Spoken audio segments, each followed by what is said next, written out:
Good morning, good afternoon, good evening, ladies and gentlemen. This is Pit Talk, Pulling Pits and Opinions with your host, Gunny G, where service members help service members, period. Follow, like, subscribe everywhere you get your podcasts, and on most social media platforms. Let us know how we're doing. Any criticism is good criticism. Let's get into it. I got a special guest by the name of Jose Guerrero, hailing in from DF, Mexico. I'm just kidding. He's not even real Mexican. Anyways, hey, introduce yourself to the listeners. Tell them a bit about you. How old are you, family, how long you've been in your service, where you've been at, all that good stuff. All right, cool. Let's get into it. So, first name's Jose Guerrero, hailing from the island of Guam originally. Oh, so you're an island Mexican. That's fine. Yeah, you know this. In the Marine Corps for about 15 years and some change now. I guess you could say I've been around the gun club a minute. A little bit about my career. First started off at 29 Palms. So it was one of my favorite duty stations, fresh 19-year-old living his best life. Then from there, went down to Pendleton, did 2 Westpacks with the 13th MU. After that, went to Okinawa, served the 9th ESB there, and then got selected for, the illustrious Drill Instructor duty where I met you. And then after that, went to Fort Gordon, Augusta, there with a crypto company. And then now I'm serving I&I duty in Shreveport, Bossier City, Louisiana. So, yeah. I have a girlfriend now. We've been together for 4 years. And then I have a 8-year-old daughter now, and a dog. Dogs count. Yes, I know they do. Hey, man, thanks for coming on, talking about, I know the hits already came out, the more admin 25 for your fiscal year 25. And prepping for that, for the list to come out. I know they already came out previous, but moving forward, we want to provide some good insight for Marines that are choosing drill instructor duty, recruiting duty, and potentially MSG. I got you on to do the drill instructor part, right? So, and I think the listeners you're going to be open and honest, and they're going to enjoy the transparency, and they're going to enjoy your experience, your story. And then bring better insight on what duty station or what special duty preference they're going to pick, right, out of the 3. Obviously, we met there back in 2017 to 2020. We went to DI school, right? 3 TAC 17, is that what it was? Yeah, it was 3 TAC 17. One of the biggest classes that 17. year. What's that? So it was one of the biggest classes that year. Yeah, and then they didn't have bonuses for volunteers at the time. No, they didn't. So it was just for thoroughly indoctrinated devil dogs that wanted to serve their country. And then shortly after, the class after, they were throwing 20, 25 grand at them just to come. Yeah. Remember that? Yep, sure do. Pretty salty about that. I'm not gonna lie to you. Yeah. Well, I wasn't volunteering myself. I got listed. I originally volunteered to be a recruiter, believe it or not. But, cards it's a good thing. Were dealt to me. Yeah. I guess, served me better. A lot of Marines during that time too, like a lot of them, I was in Okinawa when I got histed, and I remember like a lot of Marines, they didn't want to do it. They didn't want to go and be a drill instructor, but I wasn't going to shy away from, the challenge of doing it. So I was like, oh, I'll take it. I'll take it on the chin and, go see what it's all about. If you can, do me a favor, Jose. I know you learned how to use your diaphragm. Use that diaphragm real quick. You know what I'm saying? You might be far away from the computer, but go ahead and use that diaphragm and hit out. You know what I'm saying? Oh, yeah. Oh, there it is. Not better? Yeah, I'm gonna cut that little piece off anyways. But I'm gonna ask you: is the camera tilted down or tilted up? It looks like it's tilted up. Like it's tilted towards me. Can you see your head? Tilt it up? Yeah, I can see my head. Okay, perfect. That's fine. I can't see on yours. I can't. Okay, it'll be out though at 4 minutes and 50 seconds. 5, 4, 3. So we met back in 2017 to 2020. Talked about the bonus. Hey, salty about that. You got histed. I volunteered. 2 different experiences, right? Same result. Drill instructor duty complete. Go ahead from the very beginning. You checked in, and we checked in alphas.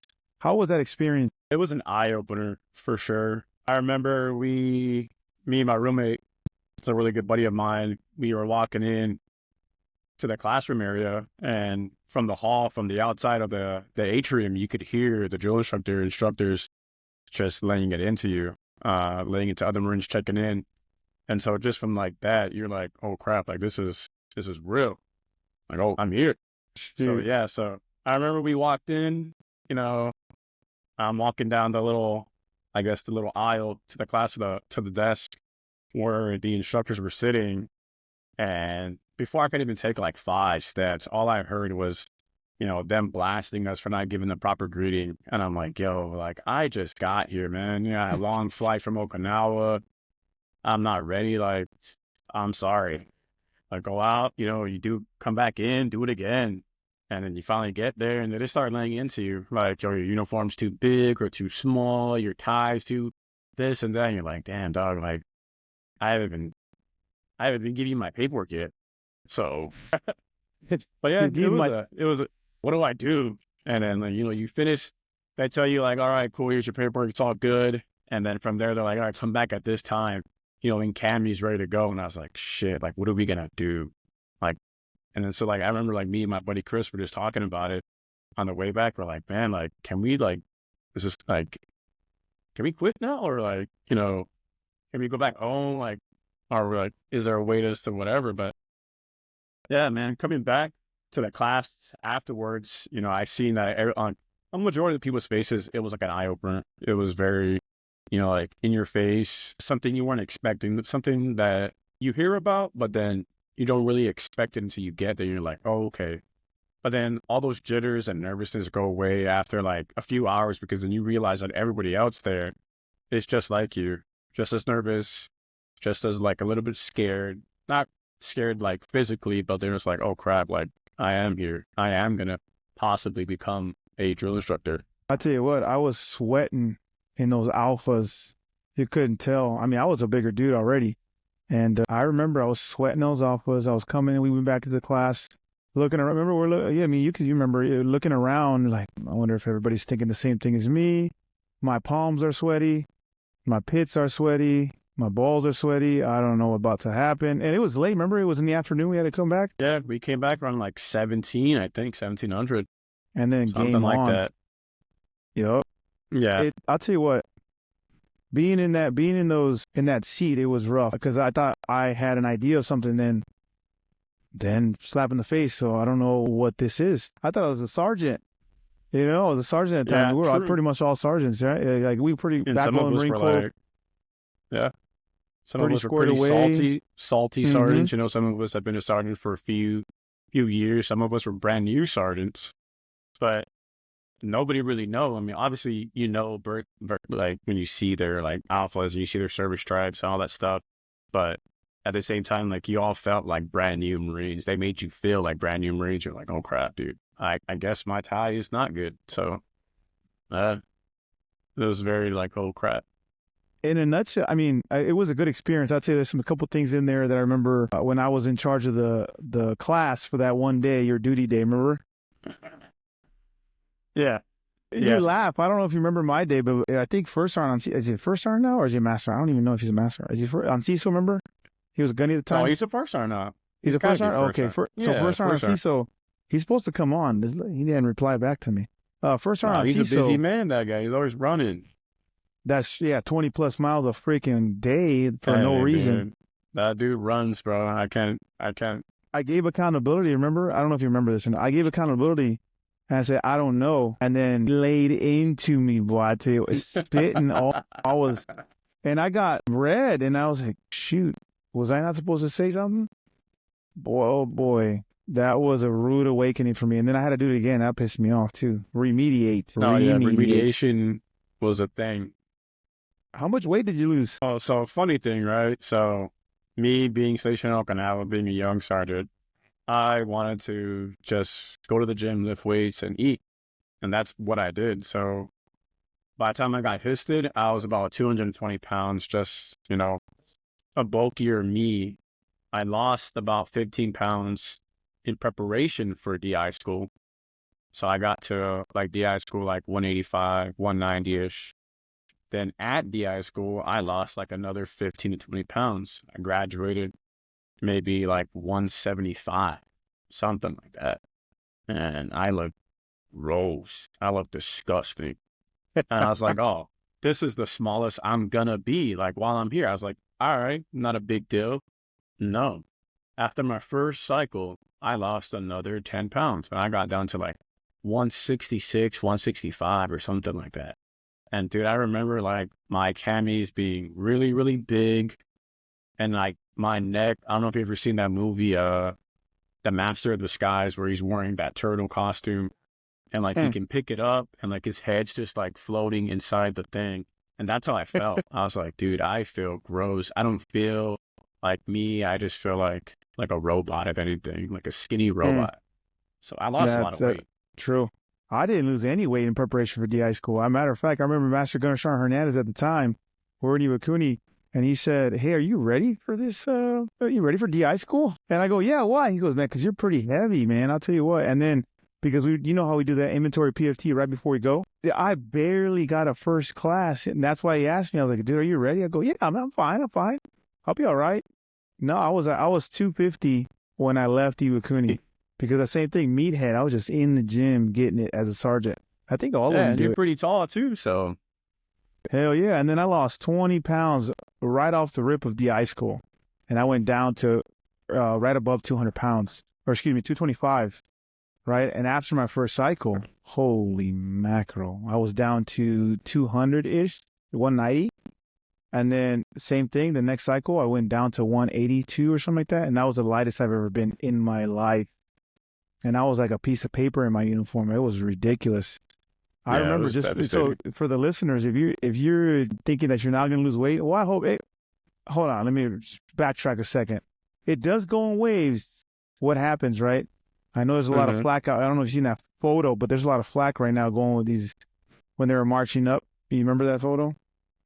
Big Uh-huh. boys. I mean, I don't know if they're big or Yeah. not, but the perception was they were big boys. I remember being there and nobody was big. True. Nobody I was. mean, Nobody had weight on them. You know what I mean? Nobody had muscle mass on them. They were yeah, all skinny, you're a lot of literally. skinny guys. I think 90% of drone sergeants were skinny. There was Mm-hmm. no meat on them. Because you didn't have time. That's Because remember, yeah. we came in when we had the three-phase model still. Yep, that's right. We still had That's three right. Yeah. phases, and now they have the four-phase and whatever else goes on now. Because I mean, we haven't been in the drill field for about 4 years now, and even when we No left the way. drill field, it changed. It changed 20. Yeah, dramatically.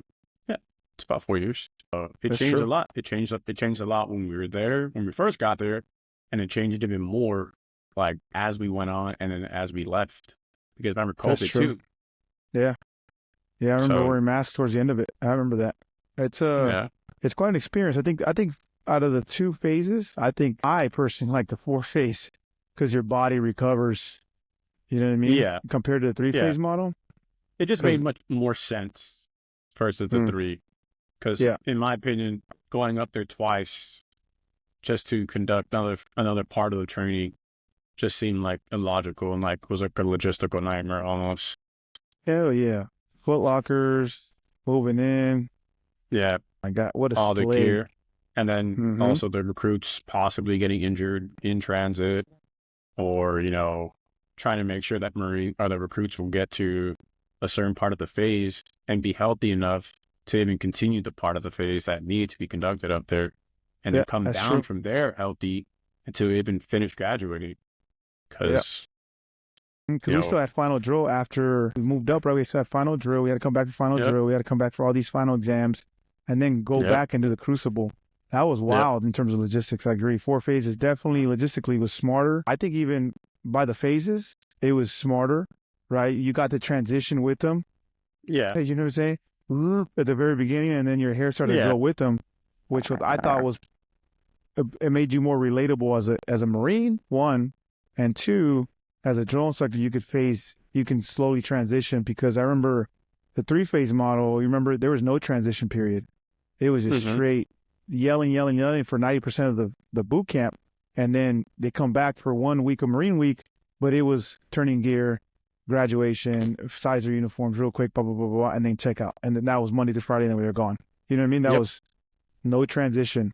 yeah, So I think overall four phases is respectable, it's commendable, whatever the change was. And previous to us, man, I think it was four phases.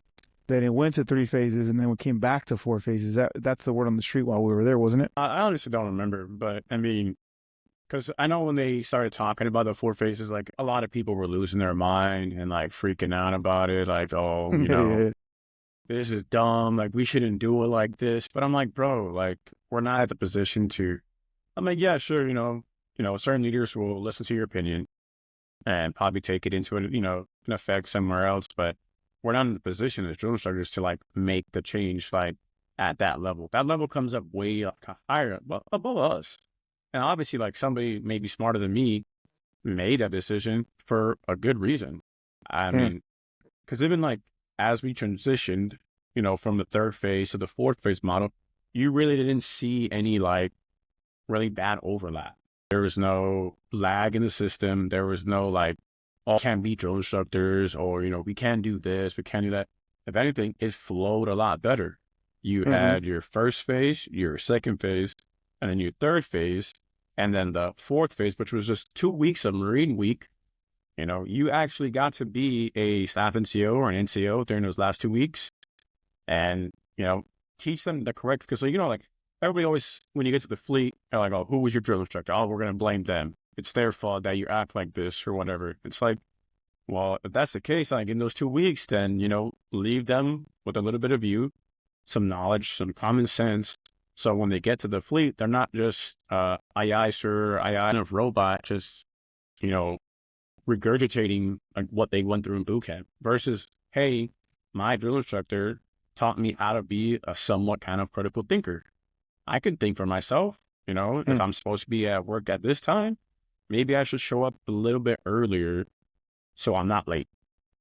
So it's stuff like that. A lot of people probably crucify me for saying that, oh, no, drill instructors are supposed to do this and do that. But I'm like, look, man, at the end of the day, we're all trying to make it a graduation. And we're trying to make a product that, one, I can be proud of. So when they say my name, like, oh, drill instructor was, drill instructor Sergeant Guerrero or drill instructor Staff Sergeant Guerrero, no one's going to be like, oh, that guy was a piece of crap or whatever, because the product that we're releasing into the fleet is like somewhat decent and a little bit better, right? Because that was the goal, was to take these civilians, train them up according to the Marine Corps way, and make them a better person or make them a better you or a better, future product for the Marine Corps. So yeah, basically train Marine. That's all it was about. Thoroughly indoctrinated and loving Corps and country. Well, here we go. But I'll tell you what. So let's backtrack a little bit. We're talking about 3-phase, 4-phase. It's 4 phases now. The overall product, I think is beneficial to overall. Me and you can agree on that. I'll tell you what, though, as a drill instructor, not the recruit, because the recruit's got to graduate. You know what I mean? Yeah. 90% of the time, the recruit's going to graduate. Of course. And we're going to do everything in our power to stress them out and maybe weed out the mentally unprepared young individuals. Even physically, they're not prepared to meet the standard of the Marine Corps first, second, and third PFT score, first class, second, third class PFT scores and CFT scores, right? So if they can't meet those parameters, they got to go. Especially if they're mentally unprepared or ill, whatever MOS, right? Even go forward. And again, it's the Marine Corps standard, but if they'll weed themselves out, they're not mentally prepared. But let's talk about the drill instructor, right? After DI school, we got the graduation, good to go.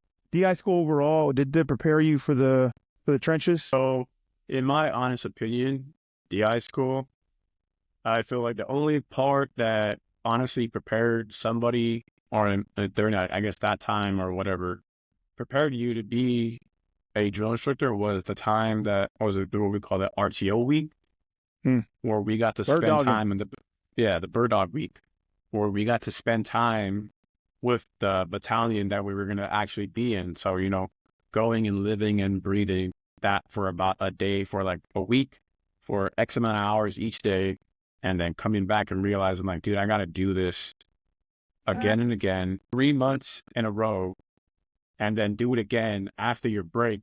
Like that was the only time I honestly felt that was instructional, because most of the time, other classes that we did were like Marine Corps history, uniform, and stuff like that. But most of us already knew that information by the time we got to DI school.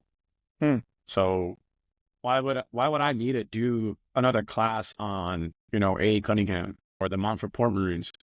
Because in my time, I didn't serve, like even when I was, in support battalion, I wasn't at the House of Knowledge teaching a class. But then again, it's a PowerPoint.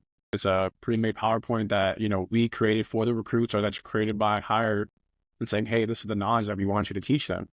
So obviously, you know, any good Marine would like rehearse the knowledge, go over it, you know, boom, boom, boom, and then give that class. So why would you want me to go back to DI school and get a class given to by another staff NCO, giving it to me saying, hey, we're going to talk about, you know, kind of the history of this, history of that, and stuff like that. I mean, obviously, like we had our CPR class, which was you have to be certified. So obviously that was useful. And then, you know, we went and did like a bunch of PT. So everybody needs PT. Everybody needs to be good PT. You can be a drill instructor. You got to be physically fit because you're that perfect Marine that, you know, everybody strives to be, or, you know, quote unquote strives to be. So I feel like a lot of the stuff that we did not necessarily got you ready to be a drill instructor, because we didn't even like do running the deck or anything like that. We spent little time on that. So, I do up in the second deck. I do remember we go over a couple times. I think it was maybe 1 or 2 days that you got to do that. Yeah, I think you're right. I think going through practice how you preach, you know, you dress rehearsal. Obviously, that's RTO week, bird dogging week. If you didn't know, that's what you do at the high school towards the end of it, right before graduation. But I think that before that, I think you could have done the practice a little bit better. I agree. I think overall, DI school does not prepare you for the trenches. You definitely learned a lot about the SOP at the time and the transition over to the RTO. Remember, or was it the other way around? SOP, yeah, right. I think that's what it was. But you did academically, you learned a lot about the left and right lateral limits of drill instructor duty at San Diego and Parris Island, depending on where you go. You definitely learned what you could and could not do in terms of black and white, right? And then you definitely did what is it called? The drill stuff. What's it called again? I've been a brain. The teach backs. The teach backs, that's what it is. The teach backs. I thought that was okay. I don't know if necessarily it was good, but it did give you everybody a equal baseline in terms of knowing what to correct in the trenches. Fair? Yeah, because obviously, like the way it was broken down was like at first, you know, you do it by verbatim, and then it does like as you're practicing it, right? So as you're practicing the teach back, you start to realize like, oh, this is what I need to look for in the recruits or whatever. But then it's the same thing, like, you know, a lot of people, like when you go to MOS school, the Marine Corps tells you, this is what you need to know for your job when you leave this place. Because when you go to the fleet, you get to the fleet, they're like, whatever you learn at MOS school, we're going to teach you the proper way how to do things at this unit or whatever, you know? So you're just like, okay, so it's the same. I feel like it's the same thing for DI school, right? You went to DI school, you got the basic understanding of how to be a drill instructor. Like you said, you left and right lateral limit of what you can and cannot do. You know, you got some basic fundamentals in drill. If you never did drill as a young Marine, and then, you know, all the other stuff behind the scenes, and then you finally get to the company you're going to be working with, and it's the same thing. Hey, whatever you learn in DI school, we're going to teach you what it means to actually be a drill instructor here at this company, at this battalion. Yeah. And then you go from there because, you know, you learn how your company does things. You learn like, hey, this is how we want to look when we do our left obliques, our right obliques. This is what the team is looking for. This is what the senior and the J is looking for when we do inspection arms or when we do, you know, our columns. You know, everyone's gonna have tight columns, but you know. So I feel like a lot of things. Go ahead. Finish. No, go ahead. No, finish. Wasn't our DM freaking Staff Sergeant Scott? Yeah. Third battalion? At one point, at one point he was. At one point was. I think it was Haney before him, and then it was Scott. But anyway, sorry. Continue. No, it was Haney before him, and then it was Scott afterwards. But yeah. So, let me ask you something. You checked it. It's a good point you brought this up because we're on a time crunch. You're at hurricane season. I'm still figuring it out, obviously, right? But you talk about checking into the company. You did mention that you data dump everything. We're going to teach you the right way. That's actually factual because every battalion was different. How they did things and how they wanted to look, it was different. And we data dumped it for sure. I know I did. Sure did. And because if you didn't align with the culture, oh boy, you were blackballed really quick. But let me get into that. Drill instructor, you know, we're in the trenches now. We're figuring out a new MOS, the training that was required in first cycle, like, you know, weight tops, good, bad, the ugly. Was it proper? Was it improper? Was there a better way? Touch on that piece a little bit. I remember, I'll go mine real quick so that you have an idea of what you're going to say.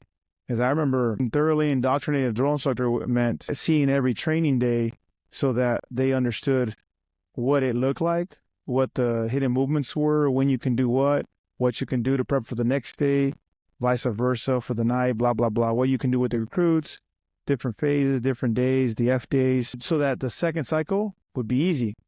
And at first, while I was in, it was slay, no sleep, right? Trying to figure out who's what and in the sauce. And I'm like, holy mackerel. And there it was, my, third hat at the time, Drill Instructor Staff Sergeant Shanahan, may rest in peace. He freaking was in there grinding just as much with me to let me know that this is what you got to do. And it was rough. Was that the same thing you saw every training cycle with the first cycle? Yeah, so checked into Lima Company, right? And we were up north, and we were getting ready to, they were at Circles, meeting the recruits were at Circles, and we were about to do that 3-mile hike from Circles to the Crucible Barracks and then back. So went to the duty hut, met my gen. I was blessed, man. From the get-go, I was blessed when I got to Lima Company. And this is like not me showing favoritism or anything like that, because if you're a piece of crap, I'll call you out any day. And if you treat me wrong, I'll do the same thing. But my team, I got blessed with like the best team that a new drill instructor could ever ask for. I had my senior, Staff Sergeant Bernal at the time, my J, Sergeant Crook, what a beast. And then my third hat was Staff Sergeant Briddick. And this dude knew every hidden movement, knew everything there was about everything. So this is like verbatim what I said. I met them and I was like, gentlemen, I was like, look, I want to be an asset to y'all. I don't want to, not be useful.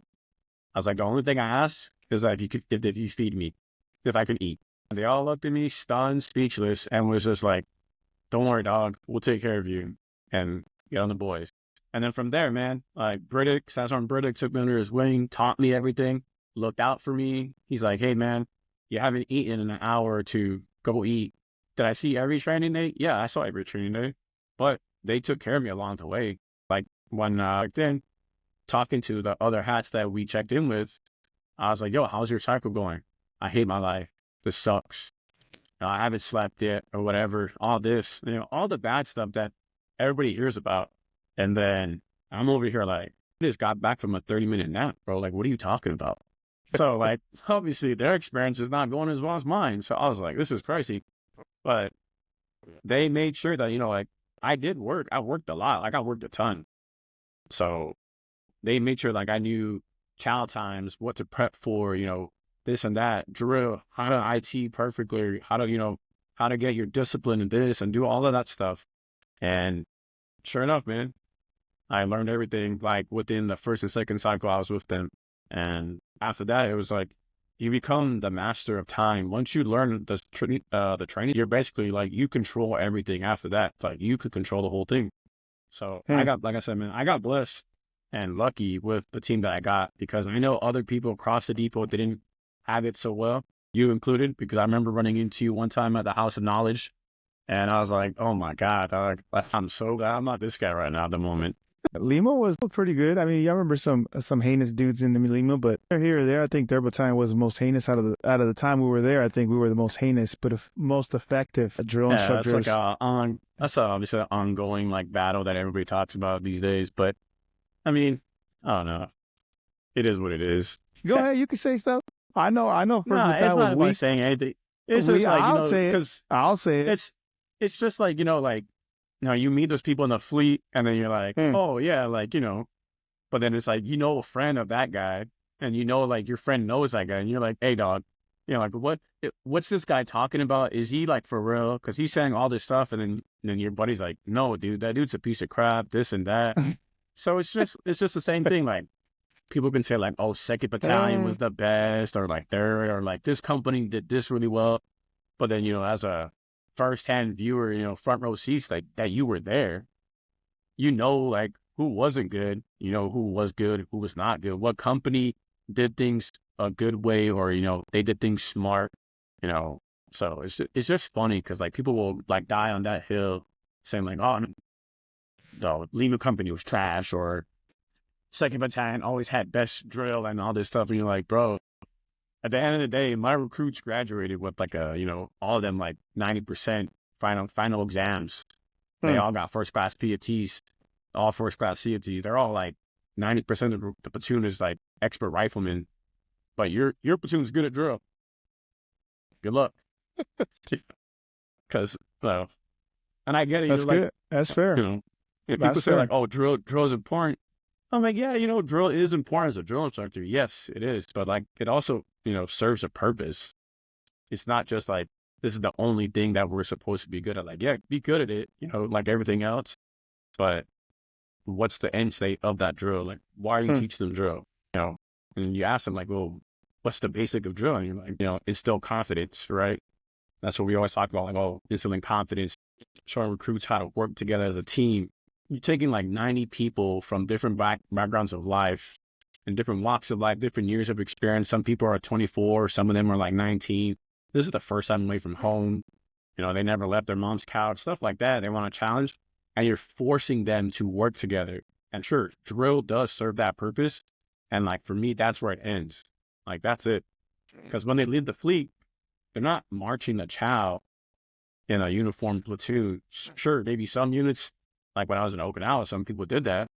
They made people march, but then, it wasn't like they're doing column lefts and obliques the whole way. It was literally like forward march, route step, and then boom, everybody's just speed walking.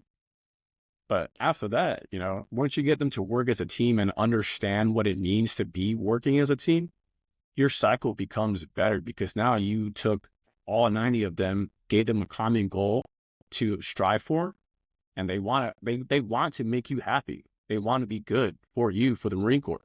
So they get good at drill. They're like, all right, we're good at drill. What else can we be good at?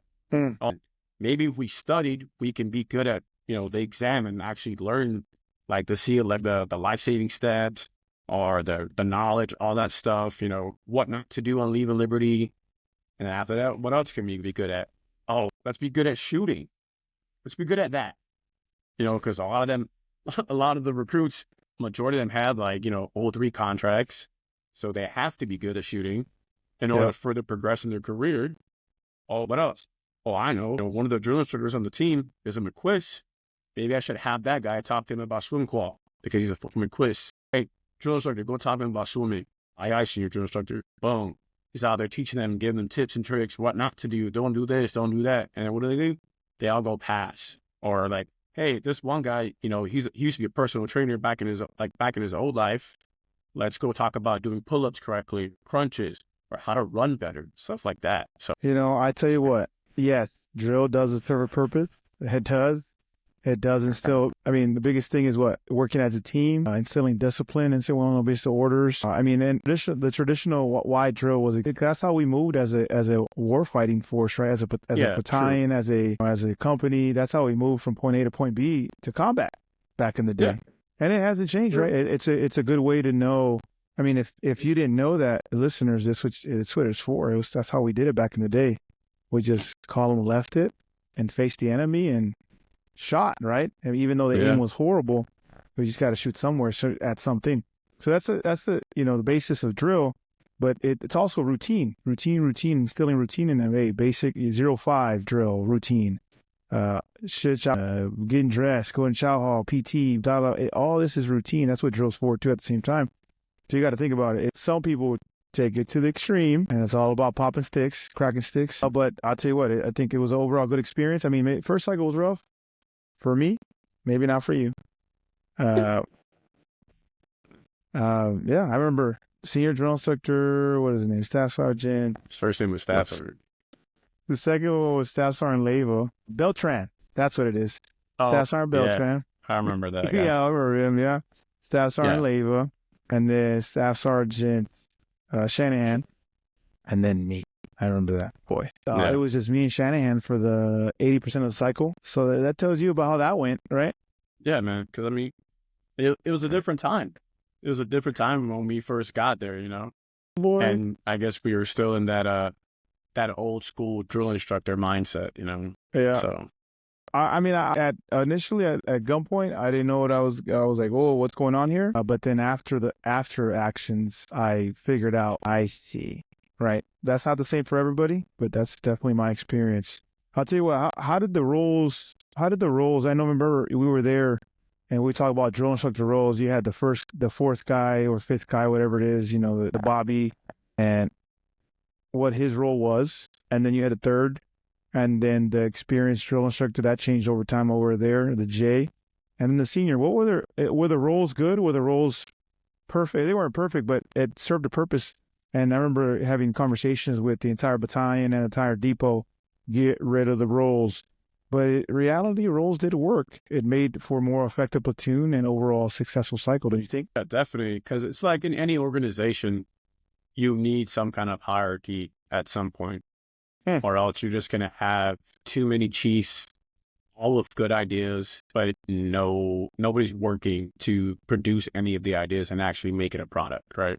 And if you played your role, right, because drill instructor duty, like we all say, it's like one of the best acting jobs you're ever going to do as a Marine. Bottom, you're the fourth, fifth, whatever they want to call it these days. You're that guy, and like your main job is to ensure that the recruits have the discipline. You cause, I guess, for a better lack of terms, hate and discontent between you and the recruits, but you're there to make sure that these recruits know that they can't get away with anything. They touch their face, they get out of line, they do this, they don't respond the way you're teaching them to respond, or they're not hitting the sticks or marching away. Like that's your job to make sure. And how we do that, obviously, is, we IT them or we firmly correct them, with our words and our voice. And that's where you also learn as a new drill instructor what to look for in correcting recruits. Because eventually you're going to move up one day and you're going to be teaching somebody else how to do that. And then your third hat, the third hat, it's like one of the more important ones, because they're all important. But in my opinion, the third hat's like also important, like up there. It's because he teaches them how to do everything else, like knowledge, how to wear your uniform correctly, how to blouse your boots, to freaking, the understanding of the M16, all the basic knowledge, everything you could think of like that needs to be learned. That's not drill is being taught by that guy and him alone. So if you're not paying attention to what he's teaching you and how he wants it to be taught to the recruits, then you're just going to do you're doing him a disservice. And so that moves on to the J, or the second hat. And then his whole role is, because everybody says that J is the heartbeat of the team, and we're going off like what the J wants to do this. So like if the J wants to do drill, then we're going to do drill. So you need to understand like what the J wants. And I feel like a lot of teams, they didn't do that. They didn't communicate what they want to be taught, how they want it to be taught, because that's what I would do. And that's what I did, because I noticed that as coming up in the ranks, like coming up in roles, like nobody discussed on what to do or how you wanted to do things and have a meeting. But the senior is like, because you got the J, he's like the big brother, he teaches drill, and his job is also to be like moving up to become a senior. So he has to obviously learn how to, transition from being a green belt to that illustrious black belt that everybody is striving for. And then, because one of my favorites are obviously like being a senior. I love being a senior. I did 3 cycles as a senior drill instructor, and I love each of them. The first one was scary because now the platoon is yours, right? It's your first like chance of like actually molding the whole group, and whatever you said went, because that was the thing, was like, hey, the senior drill instructor, right? Everybody's like the belts are for the recruits, but with you and your drill instructors, it's not for us, but at the same time, everybody understands like, hey, this guy is the senior listed in this platoon. He's the senior guy here. If I have issues as a Marine, I can go talk to my senior and my senior's going to have my back. Or like, hey, senior, I kind of did this. I need to tell somebody, self-reporting. So the senior's like, all right, don't worry. Let's go talk to the chief drill instructor. Let's go do this. And then as a senior drill instructor, you're teaching the recruits the same thing. You're talking to them. You're transitioning from always yelling, being a guy who's always in their face, instilling discipline, to the guy who's like, now they have to come to you with their personal problems. And boy, do recruits have personal problems that it is insane the amount of time, like, especially because, from the F days to graduation, F1, F2, once they get to meet the drill instructors and they get their first taste of what it is to be a recruit in recruit training, what do they want to do? They want to compound the pine and talk to a senior drill instructor because they're thinking about quitting, or they realize they're like, man, this was a mistake. I don't want to be here. And then you have a line outside your door because your drill instructor is doing their job. And all they're doing is counting money Bible bags. That's all they're doing. So why do you want to quit? We're just day one, dude. Like, this is it. Like, you know, We just got here. Yeah, I agree. I think both agree that roles work. It's like any other duty station. You know, I'm not going to come into the 4 and tell them how to do their job. Right? Exactly. I'm not coming to the 6. You know, you stay in your swim lane, and those swim lanes serve a purpose. And I think the roles serve the purpose that the belts were for the recruits, sure, but the roles and the requirements were still for the Marines at Marine drill instructors. You stay in your lane. Don't jump out of yours, because then it creates too many ripples in the water if everybody's trying to be the chief, the most senior enlisted. It doesn't work that way, right? Because then it sets a bad precedence for recruits. It sets a bad precedence for uniformity. You know, instant willingness, obedience to orders, discipline, right? It affects discipline in the platoon. And then it's just a bad training cycle, training evolution for the recruits. So you don't want that, for sure. I can agree. Roles matter. I think you do agree, G, that roles matter. Roles matter. Belts were the for recruits, but roles do matter. Let me ask you. So overall, we got, you know, we're running tight on a little bit of time, but let's fast forward here. Overall, one thing you could have done better, and one thing that you learned from drill instructor duty coming back into the fleet. One thing I could have done better as a drill instructor, I guess, spend more time. I don't know. Like, I feel like everything happens for a reason, and if I could go back in time and change anything, I felt like the rest of my life would just be on a different course, and I don't want that. But honestly, I felt like I did a good job. I felt like I did a good job with the hats and the recruits that I worked with. I guess, like, you know, spend more time on the depot or not on the depot, but there's really nothing I would go back and change. That's good. Because, no, I don't think anybody got in trouble with me or around me that I wasn't the right cause for or anything like that. And I feel like the recruits, I mean, I did my job. Yeah, I did my job, but I also felt that, you know, they left with like an understanding of like what they're getting themselves into and what the Marine Corps is going to be requiring of them, because, you know, everybody knows that's a Marine now. It's like recruit training is the easiest part of your career. You know, it only prepares you for so much, and we have a limited time with them. You know, maybe, you know, if we had 6 months with them, sure, you could probably get them 100% ready, but you're trying to smash, you know, 18 years of their previous life into 3 months and trying to give them everything of yourself to them and make them better. I guess like time, honestly, is like if I had more time to give to the recruits and give back to my hats so they can spend more time with their families, or I could teach more to the recruits and give them more knowledge and give them like even more glimpses into experiences that I have or other hats had or other Marines had, then sure, I guess I can go back and change that. But other than that, like, I really wouldn't change anything else. No, that's good. That's very mature. That's Jose. That's very mature of you. It's very mature of you, Guerrero. Gunnery Sergeant Guerrero. That's very mature of you. Did a lot of growing up, man. That's what happens, I guess. Yeah, you did. Oh, yeah, you did. That's definitely true. I remember. And now you're here with your daughter, your dog, and your girlfriend. Yeah. Living the American dream. Let me ask you this: living the dream in hurricane weather at home. What a jerk! What a jerk! Man. And I just go where they ask me to go, or they tell me to go, and I just grow. It's true. You also grow that stash, you little nasty thing. I see that. A question for you. Obviously, we're in a better spot. We're highly competitive for promotion. There's a lot of good things that come from drill instructor duty.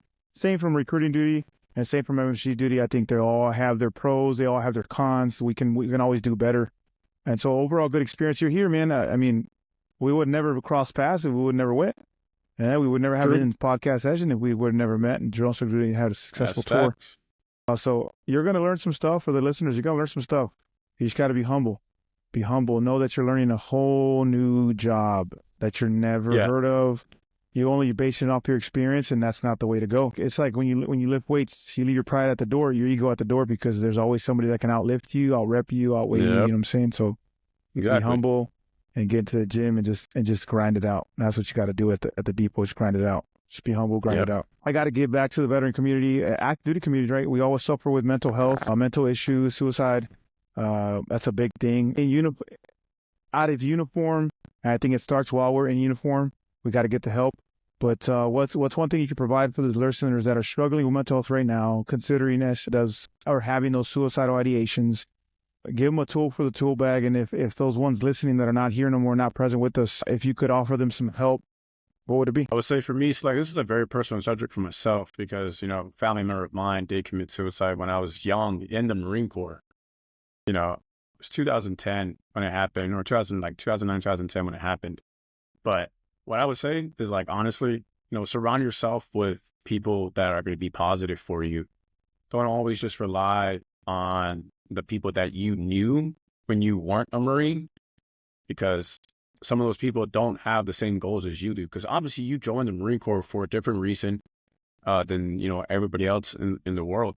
So surround yourself with positive individuals, you know, get yourself out there. If you need the help, ask for the help, because your answer is always going to be no unless you ask the question. And I always preach this to Marines that I meet, to people, to anybody that I ask for advice, you know, ask for the help. You know, become more productive in your lifestyle.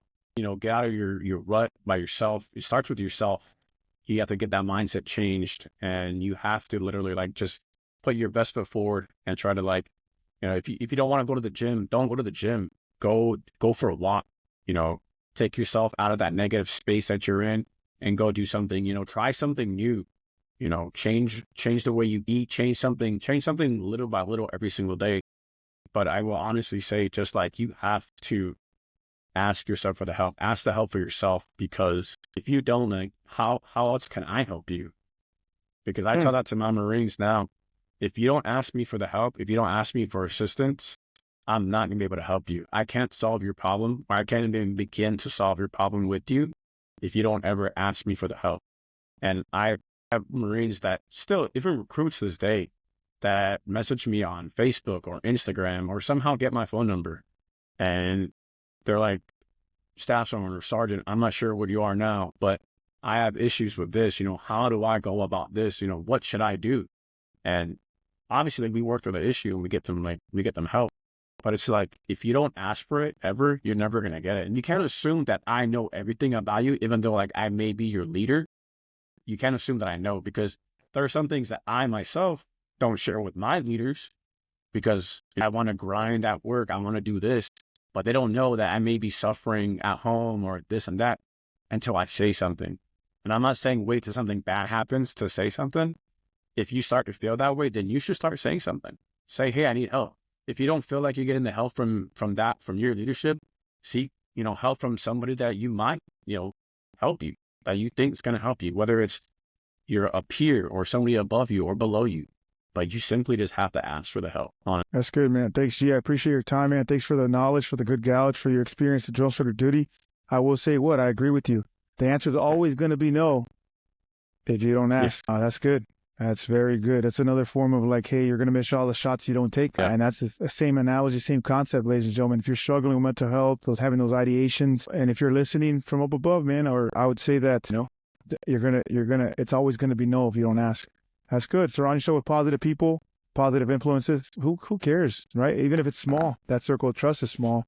And that circle of trust is going to tell you and hold you accountable to what you want to do as a collective, what should be done collectively as a group. So, hey, thanks for that gouge, man. I appreciate your time. Ladies and gentlemen, if you're listening, this Gunnery Sergeant Jose Guerrero, hailing in from the island of Guam, the Pacific. What is it? The island Mexican, homie. Anyways, hey, where can they reach you at if they want to know more about you, or they got some questions? They want to hit me up, man. I'm on Instagram. My profile is open. It's not locked or anything. So you just find me on Instagram there. I can look at my handle real quick. I don't remember off the top of my head. That's what I'm saying. People just say it's what is it? It's at JG Guerrero 671. That's what Instagram it is. So there it is, everybody. And like I said, if you're not my Marine or whatever, man, if you want to ask me a question or if you need help, I'm always open. I never shy away from helping somebody. So, hey, thanks for your time, G. I'll talk to you later, ladies and gentlemen. Thank you. Hey, it's my pleasure, homie. Ladies and gentlemen, this is Pit Talk, pulling pits and opinions with your host, Gunny G and Jose Guerrero, where service members help service members, period. Follow, like, subscribe everywhere you get your podcast and on all social media platforms. Let us know how we're doing. Any criticism is good criticism, ladies and gentlemen. We out. Later, dog. I'll see you later. Later, bro.